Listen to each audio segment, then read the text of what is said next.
할렐루야. 네, 오늘도 좋은 날입니다. 우리의 기도를 통해서 또 우리 교회와 또 여러분 가정과 우리나라의 회복이 일어날 걸 확신합니다. 자, 오늘도 요한복음 13장 말씀, 13장.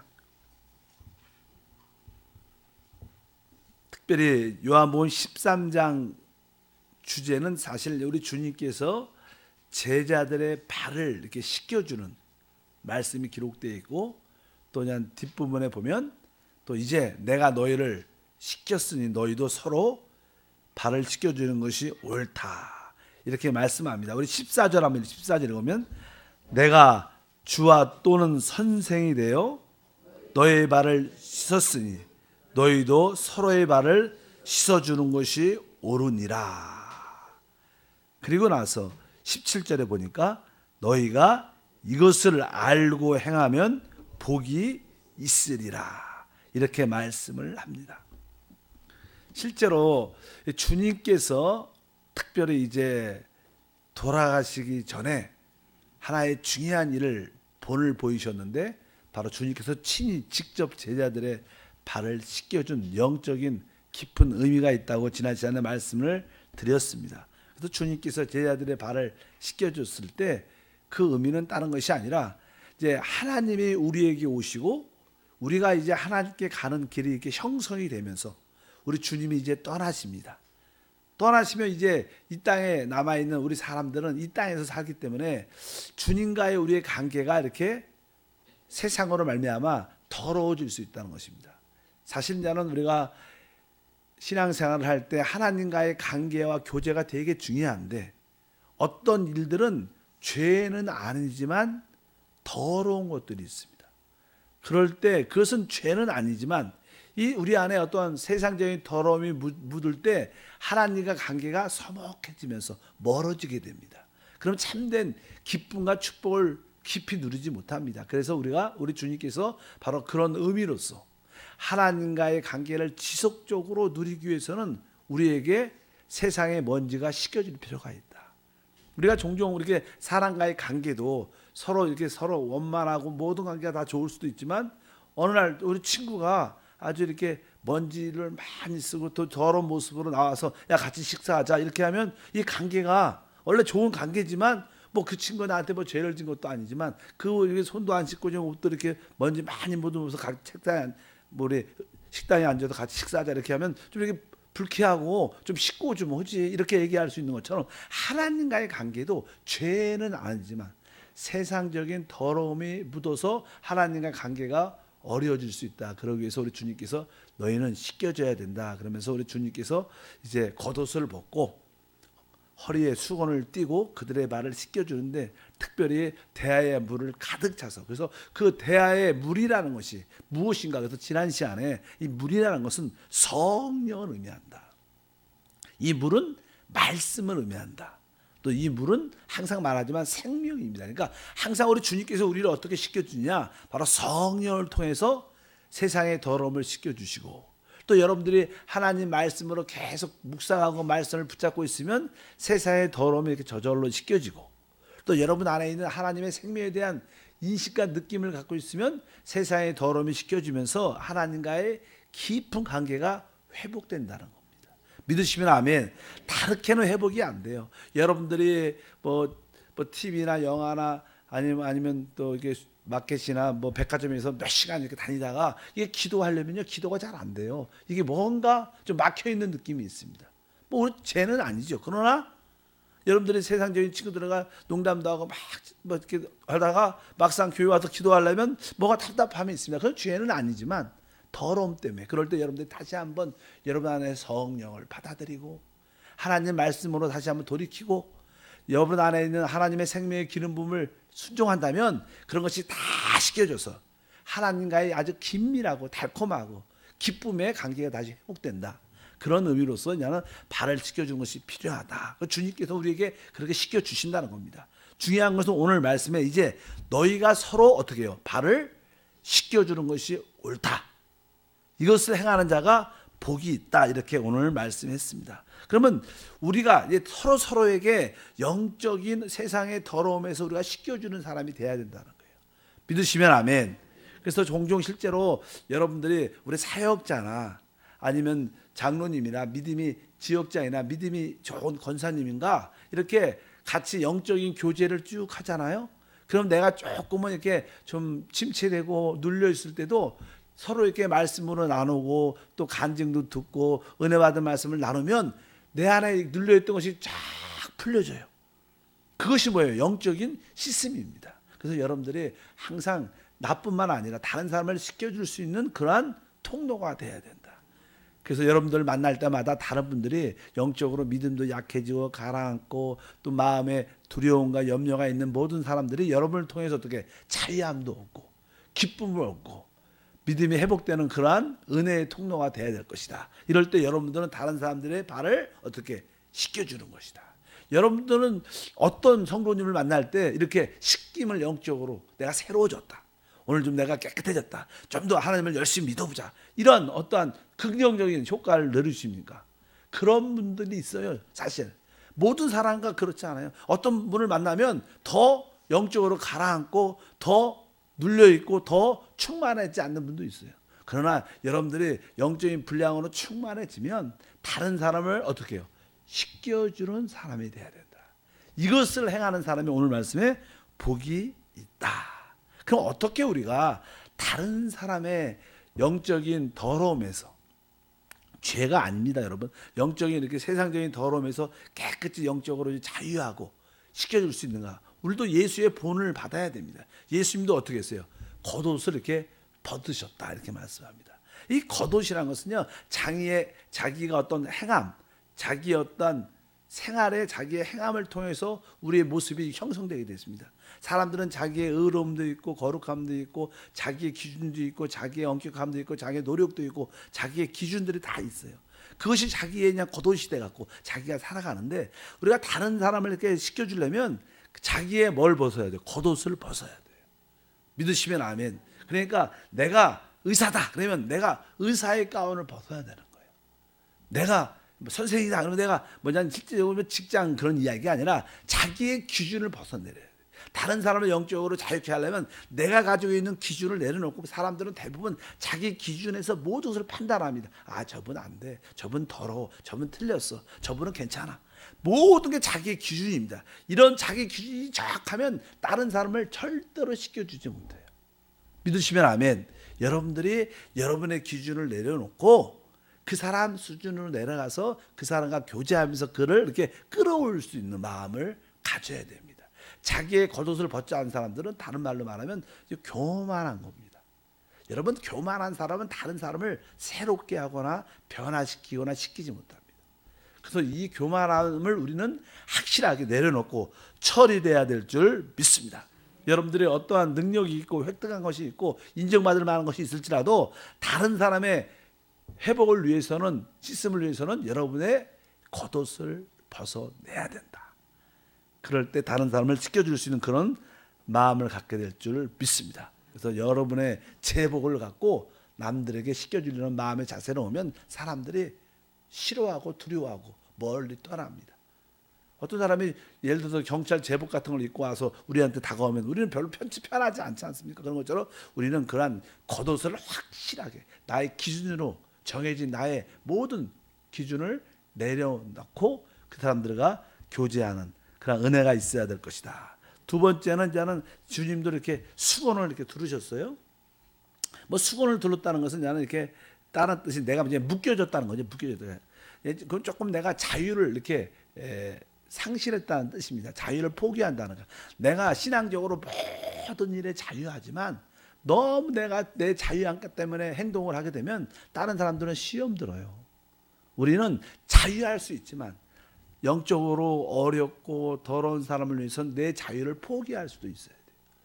믿으시면 아멘. 그래서 다른 사람들의 입장을 생각해 주는, 바울도 그렇죠. 내가 모든 일에 모든 사람에게 자유하지만 율법 아래 있는 자에게 내가 율법에 묶인 자처럼 행동도 하고, 이방인들한테는 그렇지 않다. 내가 모든 사람의 그 상황에 맞게 합당하게 처신을 한다. 왜? 사람을 얻기 위해서. 우리는 모든 일에 자유하지만 다른 사람을 살리고 회복하기 위해서는 내 자유를 기꺼이 포기하는 그런 마음의 자세를 가질 때 바로 우리는 다른 사람을 살리고 회복하고 씻겨줄 수 있는 그런 모습을 갖게 될 줄 믿습니다. 그런 뜻으로 우리가 알아야 되고, 특별히 저는 이게 씻겨준다는 의미는 저는 사랑하는 거죠. 우리 주님께서 우리를 끝까지 사랑하셨다, 이렇게 아까 13장에 나오는데, 바로 우리도 다른 사람을 영적으로 진심으로 사랑하는 마음이 있어야 돼요.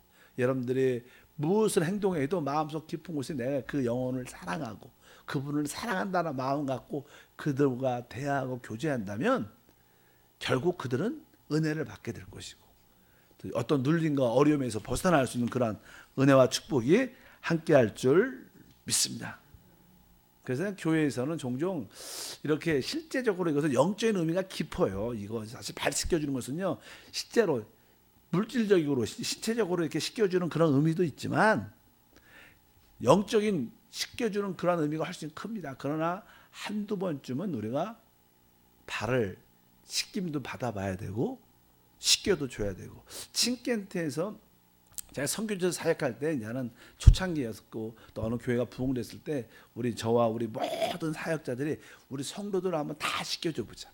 실제로 그런 적이 한 200~300명을 씻겨준 그런 기억도 있습니다.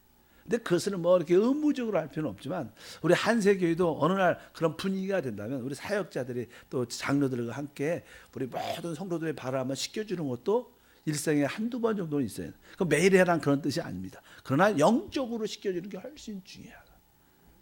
여러분들이 다른 사람을 만날 때마다 그들을 발을 씻겨줌으로 그들이 영적으로 하나님과의 더 깊은 관계로 들어갈 수 있도록 그런 은혜를 나눠주는 성도가 되기를 주님은 축복합니다. 이렇게 실제적으로도 씻겨주고 영적으로 씻겨줄 때 그것이 서로 진짜 교회라는 거예요. 그럴 때 하나님과의 관계도 회복이 되죠.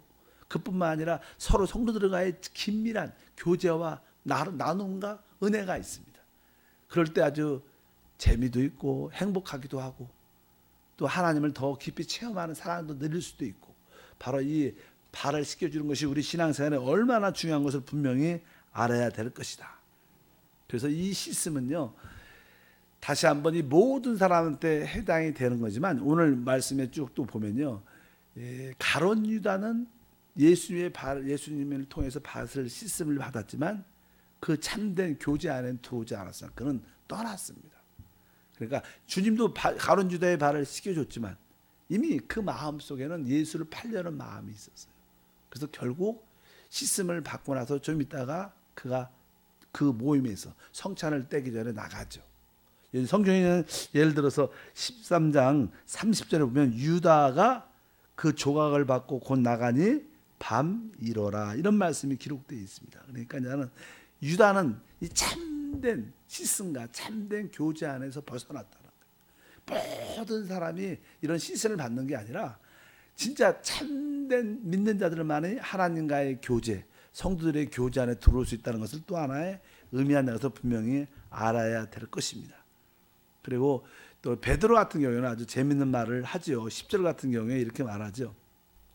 막 예수님이 발을 씻겨주려니까 아우 나는 이 일을 감당치 못하겠어. 아우 제가 저를 씻음 받지 않아도 됩니다. 그러니까 우리 주님께서 10절과 11절에 예수께서 이르시되 이미 모욕한 자들은 발밖에 씻을 필요가 없느니라. 온몸이 깨끗하니라 이렇게 말씀합니다. 그러니까 우리는 이제 예수 피로 전체적으로 이미 깨끗함 제3을 받은 자들이에요. 그러나 우리에게는 또 날마다 순간순간 세상의 더러움에서 씻어질 필요가 있다. 근데 그것은 보혈로 씻기는 게 아니라 죄는 보혈로 씻겨줘야 됩니다. 우리가 보통 이렇게 집에서도 그냥 설거지할 때 이렇게 기름이 많으면 그냥 물로 잘 안 닦아지는 것처럼 이 기름이 많은 것들은 이렇게 뭐 퐁퐁이나 이런 그런 거로 세제로 닦아야겠지만 일반적인 것은 그냥 물로 이렇게 닦을 수 있잖아요. 그러니까 세상의 더러운 것들은 항상 아까 말씀드린 것처럼 성령을 인식해야 돼요. 성령을 받아들이고 또 하나님 말씀을 늘 묵상하고 아까 말씀드린 것처럼 내 안에 있는 하나님의 생명의 기름 부분을 인식하면 저절로 세상적인 더러움은 씻겨지게 되어 있다. 이런 것을 또 너희들이 공급해 줘야 된다. 실제로 아까 말씀드린 것처럼 발을 씻겨줄 수 있는 가장 중요한 것은 물이 많아야 돼요. 물. 그렇잖아요. 물이 충만해야지 발을 깨끗이 씻겨준 것처럼 여러분도 여러분 안에 성령의 충만함이 있어야 돼요. 그래야 남들을 어떻게 해요? 씻겨줄 수 있다는 거예요. 여러분들이 성령으로 말씀으로 충만하여 늘 그들과 성령의 이야기하고 말씀으로 교제하면 자연스럽게 그들이 씻겨져서 참된 교제 안에, 축복 안에 함께하게 될 줄 믿습니다. 특별히 이제 13장에 31절에 주님께서 이렇게 말씀하셨어요. 그가 나간 후에 예수께서 이르시되 지금 인자가 영광을 받았고 하나님도 인자로 말미암아 영광을 받으셨도다. 여기 보면 인자가 영광을 받았다 이런 표현이 있어요. 왜 주님께서 자꾸만 영광을 받았다고 표현을 하느냐? 여러분, 우리 주님께서 이 땅에 오셨을 때 그분의 영광이 무엇인가? 우리 주님 안에는 주님이 성육신 하셔서 이 땅에 사람으로 오셨는데 사실 태초에 말씀이 계셨습니다. 그 말씀 안에 하나님의 생명이 있었습니다. 그 생명이 사람으로 오시는 말미암아 바로 이 사람의 육신 안에 하나님의 그 놀란 영원한 생명이 갖춰져 있었어요. 그래서 그것이냐는 터져서 그것이 나와야 되는데 그분의 육신 안에 하나님의 놀란 능력과 영광이 감춰져 있기 때문에 우리 주님이 곧 죽으십니다. 주님이 죽으셨을 때 뭐가 해방되는 거? 그 안에 갇혔던 하나님의 생명이 해방되는 것이 곧 뭐예요? 영광이라는 거예요. 이것이 하나님께서 영광. 이게 무슨 뜻이냐면 우리가 이런 얘기하죠. 이런 꽃씨가요, 아주 작은 이렇게 씨앗에 이렇게 씨로 있을 때는요, 이 아름다운 꽃이 보이지 않아요. 이 꽃씨의 최고 영광은 뭐예요? 이 꽃씨가 터져서 결국 땅에 뿌리를 내리고 자라서 이 꽃을 쫙 필 때 이 꽃은 최고의 영광이에요. 우리 주님 안에도 예수 하나님의 생명이 육신 안에 갇혀져 있었는데 그것이 결국 십자가의 죽음을 통하여 해방돼서 영광으로 나타나고 많은 자들이 구원을 주는 하나님의 영광과 능력이 되는 것이 나타나는 것이 하나님께는 영광이라는 거예요. 그러니까 주님께서 지금 인자가 영광을 받았고, 이 말은 내가 곧 이제 죽어서 내 안에 하나님의 생명이 해방돼서 모든 자가 구원받는 그런 길들이 열리게 된다. 이것이 하나님께 영광이라는 거예요. 그래서 우리 주님의 십자가의 죽음은 바로 하나님께 영광이고 우리 주님께 영광이다. 그러니까 우리가 종종 십자가의 길을 가는 거, 이게 고난처럼 보이죠. 고난처럼 느껴집니다. 그런데 내가 십자가를 지고 내가 죽으면 끝이 아니라 그 뒤에 하나님의 영광이 나타나서, 그러니까 여러분들이 십자가를 지는 것을, 십자가를 붙잡는 것을 기쁨으로 여겨야 돼요. 우리 주님은 항상 십자가를 올라갈 때마다 영광의 길이라고 우리가 표현합니다. 그래서 여러분들이 주님이 자꾸만 이렇게 말씀하시는 거, 지금 인자가 영광을 받았고 하나님도 인자를 하려면 영광을 받으셨도다. 바로 그 하나님의 영광스러운 생명, 놀란 위대한 창조되지 않고 불멸의 영광, 성경에 보면 히브리서의 불멸의 생명, 그 생명이 그 안에서 드디어 퍼짐으로 말미암아 모든 사람들이 구원도 받고 그 생명의 능력으로 모든 것이 다스리고 통치되는 최고의 역사가 함께할 줄 믿습니다. 사망도 하나의 작은 생명들이죠. 원수의 생명의 최고는 사망입니다. 그런데 예수의 생명은 그런 사망의 생명도 삼켜버리는 최고의 생명인 줄 믿습니다. 그래서 그것이 이 땅에 나타나는 길이 죽음인데 우리 주님께서 곧 죽으시기 때문에 인자가 영광을 받았다 이렇게 말씀을 합니다. 그리고 나서 이제 베드로 같은 경우에는 이제 막 주님께서 그렇게 내가 죽으러 간다 이런 말씀을 하니까 베드로도 내가 주님을 따라가겠습니다 그런 표현을 여기 합니다. 36절부터 읽어보니까 36절 37절 시몬 베드로가 이르되 주여 어디로 가시나이까 예수께서 대답하시되 내가 가는 곳에 내가 지금은 따라올 수 없으나 후에는 따라오리라. 베드로가 이르되 주여 내가 지금은 어찌하여 따라갈 수 없나이까 주를 위하여 내 목숨을 버리겠나이까. 우리 주님께서 어디로, 죽음을 통하여 영광으로 가는 거예요. 이해를 못하니까 그래서 베드로가 내가 주님을 따라가겠습니다. 내가 그러니까 주님께서 뭐예요? 너는 지금 나를 따라올 수 없다는 거예요. 왜? 이 예수님의 십자가의 죽음, 영광에 참여하는 길은요 육신의 힘으로 갈 수 있는 게 아니에요. 그 우리가 주님을 따라갈 수 있는 것은 바로 주님께서도 죽으시고 부활하시고 우리에게 부어주신 성령으로 말미암아 될 수 있어요. 아직 성령이 베드로한테 임하지 않으니까 너는 지금은 따라올 수 없지만 후에는 따라올 것이다. 왜? 후에 이제 베드로도 마가의 다락배도 성령의 충만한 세례를 받고 하나님의 능력을 얻게 되죠. 그러니까 이러한 우리가 주님을 따라가는 모든 일은 우리 힘과 의지로 되지 않는다는 거예요. 지금은 따라올 수 없다. 그러나 후에는 될 것이다. 바로 우리들도 부족하지만 우리 힘으로 안 되지만 성령으로 충만해지면, 성령으로 하나님 생명으로 충만하면 주님이 하는 그 믿음의 길을, 십자가의 길을, 영광의 길을 우리도 따라갈 수 있다. 이런 표현으로 말씀하면서 바로 이런 믿음의 길들이 다 인간의 신과 능력이 되지 않는다. 오직 하나님이 우리에게 주신 부활의 생명인 성령으로만 될 수 있다. 그래서 이렇게 말씀을 합니다. 그래서 주님께서 38절에 말하죠. 베드로에게 너는 지금은 날 따라올 수 없고 너는 결국 나를 오늘 밤 배반할 것이다. 이런 표현은 예수께서 38절이니까 예수께서 대답하시되 내가 나를 위하여 내 목숨을 버리겠느냐? 내가 진실로 진실로 내게 이르노니 닭 울기 전에 내가 3번 나를 부인하리라. 그러니까 항상 우리 주님께서 말씀할 때 성령으로 난 것이 난 것만 영이고 육으로 난 것은 육이다. 그러니까 우리가 하나님 앞에서 다시 성령으로 태어난 우리 새 사람이 있습니다. 그것만이 하나님을 영화롭게 할 수 있다는 거예요. 우리가 부모로부터 받은 생명이 있어요. 우리가 그냥 자연적인 선천적인 우리 그 사람으로 태어난 그 안에는 죄성이 있기 때문에 하나님을 영화롭게 할 수 없다는 거예요. 그래서 우리는 어찌하든지 내가 타고난 어떤 지혜, 열정, 좋은 선한 모습도 많지만 이런 것들이 하나님을 영화롭게 할 수 있지 않다는 거예요. 내가 거듭난 영 안에 하나님이 새 사람을 주셨을 때 그 영을 따라 살 때만이 하나님을 영화롭게 할 수 있고 모든 이겨낼 수 있다는 그런 의미도 포함되어 있는 줄 믿습니다. 결론적으로 여러분들은 주님의 성령과 말씀과 생명으로 날마다 이렇게 씻음을 받아야 되고 그뿐만 아니라 이제 여러분들은 다른 사람을 어떤 영적으로 발을 씻겨줘야 돼요. 여러분들도 겉옷을 여러분의 기준을 내려놓고 여러분의 어떠한 행함, 여러분의 어떠한 좋은 점을 다 내려놓고 그 사람 수준으로 내려가서 그 사람과 같이 동화되면서 그들을 이끌어 올릴 수 있는 그런 믿음의 사람이 되기를 바랍니다. 씻기기 위해서 여러분들도 물이 많아야 되니까 말씀과 성령과 생명으로 충만하시길 축복합니다. 그래서 여러분들을 만나면 다른 분들이 자유해지고 여러분을 만날 때마다 기뻐하고 나 우리 권사님 만나면 아주 영적으로 충만해지고 은혜가 있고 다시 한번 열심히 신앙생활하고 모든 것이 회복돼 이런 분들을 이렇게 고백이 된다는 것은 그분은 바로 다른 사람들이 지금 발을 씻겨주고 있다. 이런 자들이 복이 있다고 말씀합니다. 여러분 모두가 다른 사람을 씻겨주는 살려주고 회복하는 성도가 되기를 축복합니다. 하나님 아버지